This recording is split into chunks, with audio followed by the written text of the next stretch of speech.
নিম্নমানের সামগ্রী দিয়ে ঢালাই রাস্তা তৈরির অভিযোগ পঞ্চায়েত সমিতির বিরুদ্ধে।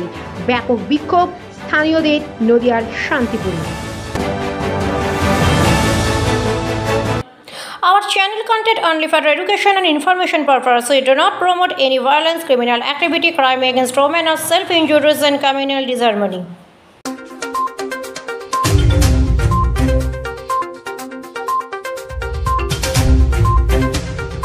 আবার খবরের শিরোনামে নদিয়ার শান্তিপুর। এবার নদিয়ার শান্তিপুর রেলের মাঠ সংলগ্ন পেয়ারা বাগান এলাকায় বিজেপি পরিচালিত পঞ্চায়েত সমিতির তত্ত্বাবধানে ঢালাই রাস্তার কাজ চলাকালীন নিম্নমানের সামগ্রী ব্যবহারের অভিযোগে উত্তাল হয়ে উঠল গোটা এলাকা। অভিযোগ যে সিমেন্ট ব্যবহার করা হয়েছে তা দলা হয়ে গিয়েছে, সেটি ছিল মেয়াদ উত্তীর্ণ, যার ফলে রাস্তা তৈরির কয়েকদিনের মধ্যেই রাস্তাতে ফাটল দেখা দিয়েছে। স্থানীয় বাসিন্দাদের দাবি, মাত্র গতকাল ঢালাই রাস্তা করা হলো, আজই সেই রাস্তায় একাধিক স্থানে ফাটল দেখা দেয় কি করে। ফলত তারা কাজ বন্ধ করে দফায় দফায় বিক্ষোভ দেখাতে শুরু করে। যদিও তার মানে এখানে কাটমানি খাচ্ছে না, এখানে শিডিউল দেখাতে হচ্ছে। একই কথা, এমএলএ হচ্ছে এমপির কাছে যাও, সভাপতির কাছে যাও, এরা শিডিউল দেবে কেন? কন্ট্রাক্টরের কাছে শিডিউল নেই, কি দিয়ে কাজ করে? আপনারা তো দেখতেই পাচ্ছেন কি অবস্থা। গতকালকে রাস্তা হয়েছে, আজকে রাস্তা ফেটে গিয়েছে।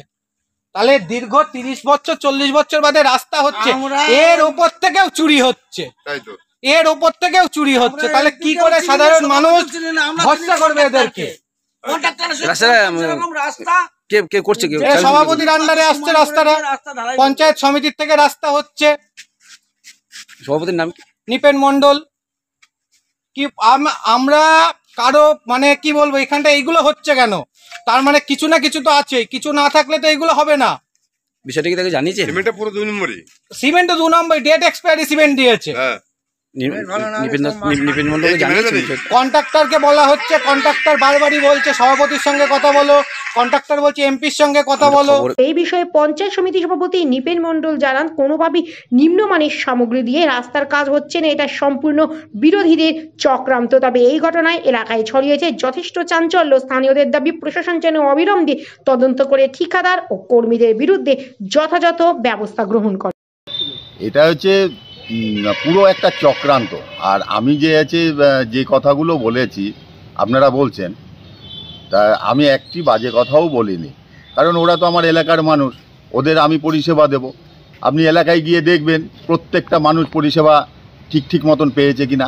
আমার বিষয়ে ব্যক্তিগতভাবে পার্সোনালভাবে প্রত্যেককে জিজ্ঞাসা করবেন, প্রত্যেকেই গুড সার্টিফিকেট দেবে আশা করি।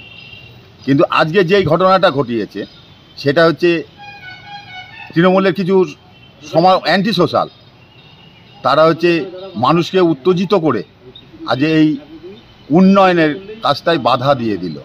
তবে রাস্তা আমি করব, রাস্তা হচ্ছে এমপি ল্যাডের রাস্তা, কন্ট্রাক্টর বা এমপি সাহেবকে বলে কয়ে আমি রাস্তাটাকে আমি রেডি করে দেবো, ঠিক আছে, তার জন্য কোনো অসুবিধা নেই।